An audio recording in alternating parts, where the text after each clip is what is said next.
Hi, this is Steve from Roofer 911. I'm on a roof in Woodbridge, Virginia, and a homeowner needs roof repair because she has a few different leaks. Now, one of the leaks is over here, and then the other one is over here. Now, when I looked at the ridge vent, I noticed whoever installed it, they fastened nails all over the place. One here, one here, one here, one there. And the nails are spanned anywhere from 2 inches to 8 inches away.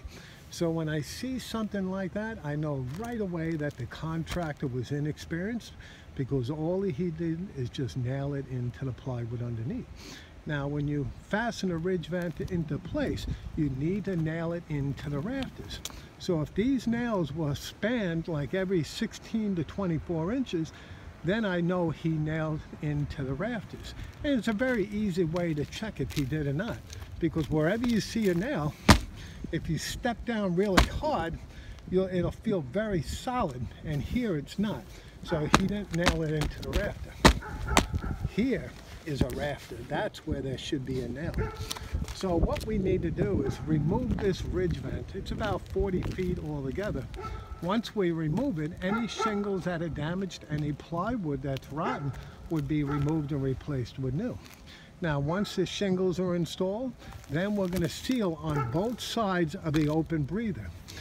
Because underneath this ridge vent, the plywood is cut 1.5 inches on both sides, and that allows the warm moist air to escape out of the attic. So once it's sealed on both sides, right along the entire length of the ridge vent, then we're going to press and fasten the new ridge vent into the ceiling.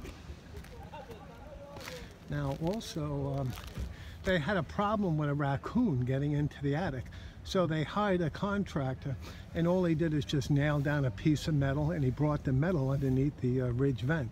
So at least it's leak proof, and it will prevent any further animals from getting inside, but we need to change these shingles as well.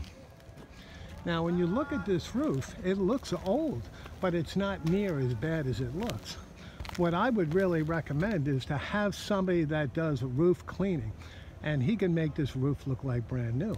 But it's very important, don't hire a contractor that uses a power washer, because if you do, he'll take the granules off, then you're going to end up needing a new roof.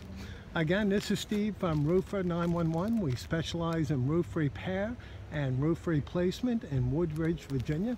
I can be reached at 703-475-2446, and our estimates are free. Thank you.